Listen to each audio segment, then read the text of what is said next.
Hey y'all, I'm back, and today I just want to talk about my Wheeler & Wilson number 3 that I recently acquired, and just kind of, let's just look at her. I, have always seen these machines online, and I've seen them in sewing machine encyclopedia that I've got, but until I got this machine or had the opportunity to go look at it to acquire it, I had never laid eyes on a Wheeler & Wilson number 3 in the wild, okay? So if you guys have followed me, I recently acquired 3 vintage antique treadles from a friend of mine's mother, and we'll just look at those real quick. So I think some of you have seen my video with a Wheeler & Wilson number 8. This is an earlier model, a Wheeler & Wilson number 3. And so let's just take a look.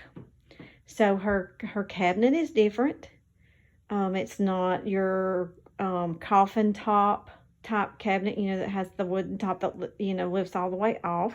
This is more like a writing desk. It's hinged back here. Still got really nice wood. You can see the shine on it. It's got a little patina to it. But overall, just really gorgeous. Great shape. So, very happy to have acquired this machine, of course. And look at this treadle base. I mean, the irons are just gorgeous. Somebody had really took time to detail, to, restore these. And there was a discussion about foot pedals the other day when I had done a video on my Singer 327K. They were like, oh, will you show me how the foot pedal operates? So this is definitely different than the foot pedal on my vintage Singer 327K that's electric. Just so a work of art. It's ornate, it's gorgeous. Look at the detail, the craftsmanship in there. And that goes up the Pitman arm here and attaches to the small wheel where the belt goes, and the larger wheel. And they're just ornate, they're just gorgeous. Let me see if I get where you see the smaller wheel, the detail on it. Just absolutely gorgeous. And somebody just did a really good job of, taking care of this machine and keeping it looking just beautiful, beautiful. So let's open up the top, and the wood on the inside is just as pretty. There's 2 drawers in this cabinet. You got a spool holder here. I've seen some of these machines that have like a little box that sits here. This one doesn't have that built-in box. And if you have one, comment. And I guess the box was just used for storage, but maybe and you can comment and give me some more detail. But the decals on this machine are just gorgeous, gorgeous, gorgeous. And I don't know if anybody sees the detail in the flowers that I do, but in all actuality, and I hadn't noticed till now, this flower here almost looks like a lady slipper. I don't know if it is or if that's just coincidence, but I'm really happy that the decals are still intact the way they are on this machine. It's got its flaws, but overall, for a machine from the late 1860s, she's a pretty girl. She's gorgeous. Gorgeous, gorgeous old lady. There's her bobbin.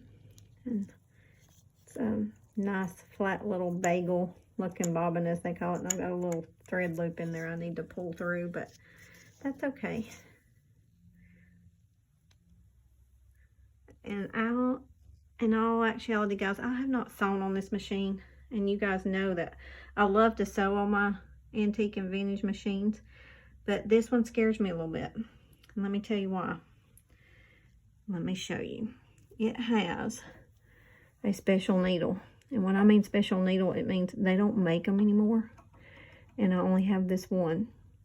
This is the curved Wheeler & Wilson needle. And it's set up here. And comes down. And it's curved.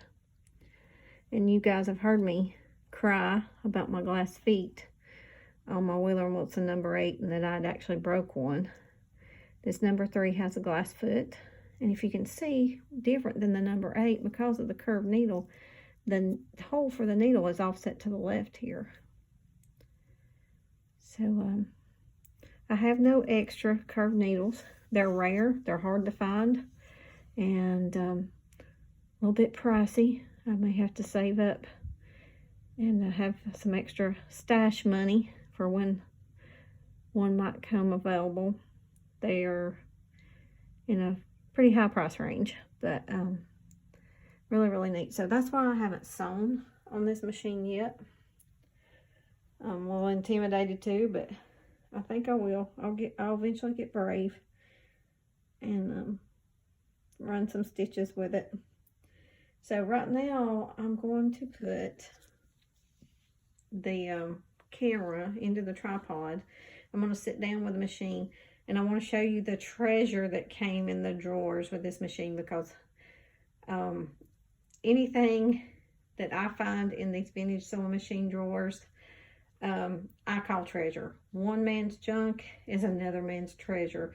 So give me just a second and we'll see what treasure came with this Wheeler & Wilson number 3. Okay, so let's just pull the first drawer, and inside the first drawer is, I bet you can guess, this is extra belting for the belt. So somebody was thinking ahead. Let's pull the second drawer. This is where all the real treasure is. So I'm just going to pull one thing out at a time. I have a couple of these pieces that kind of look like guides. Really unsure about these two pieces, but guessing some type of guide. This one has a screw in the top, but it's braided on the inside.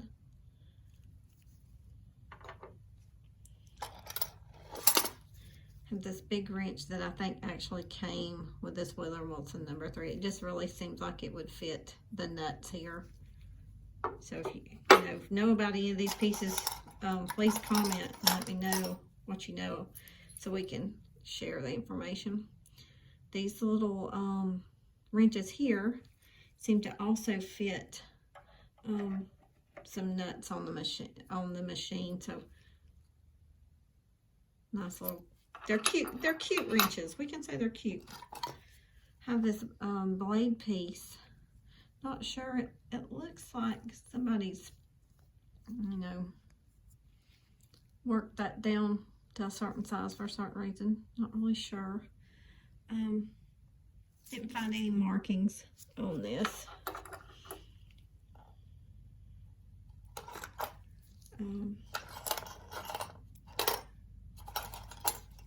See what else we got in here. There's a couple of hammer attachments from a company called, let me look, let's see here again.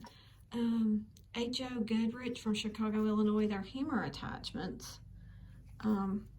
Probably for another machine. I don't think they would have came with a Wheeler & Wilson number 3. Not even sure how they would fit, if they would. There again, if you know, please comment.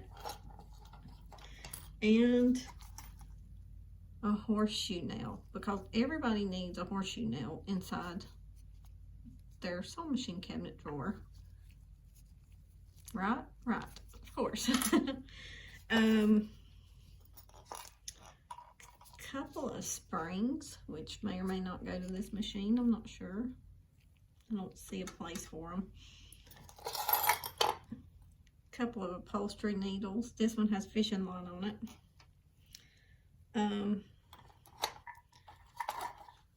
a boat shuttle that probably goes to a Singer, probably a number 12 class family machine. Definitely does not go with the Wheeler & Wilson number 3, but it's nice to have. If I get a machine that it goes to one day, I can use it. This piece right here, I'm not 100% sure, but it's the patent date's January 7th, 1868. I don't know if you can see that. It's got a little knurled edge right there. Pretty piece. It probably does go to this number 3, but I'm not totally sure.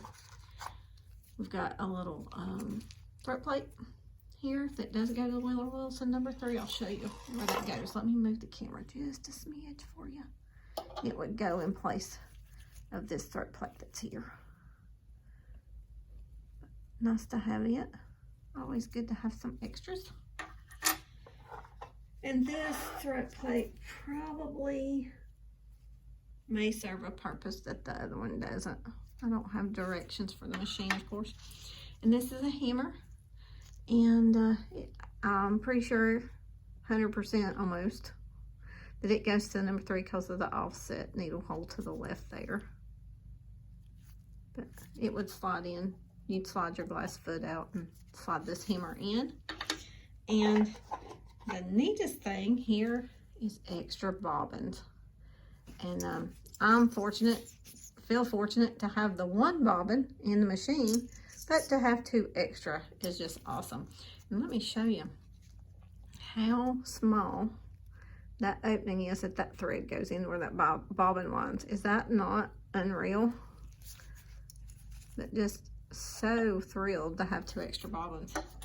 And the one thing that I don't have keeping in these drawers, because if you've watched my videos before about my Wheeler & Wilson number 8, where I broke a foot because of my negligence, because I wasn't protecting my feet, I learned my lesson. So I protect my glass feet on my Wheeler & Wilson machines now and keep them in protected containers. So I do have an extra glass foot for this Wheeler & Wilson number 3. You can see the hole is offset to the left there. And just so thankful to have an extra glass foot. Super cool. So this is the Wheeler & Wilson number 3. Hopefully when I get brave enough where I will attempt to sew on her, I will come back with another video. But until then, God bless, and I'll talk to you again later. And if you like my vintage sewing machine videos, like and subscribe. Thanks, guys.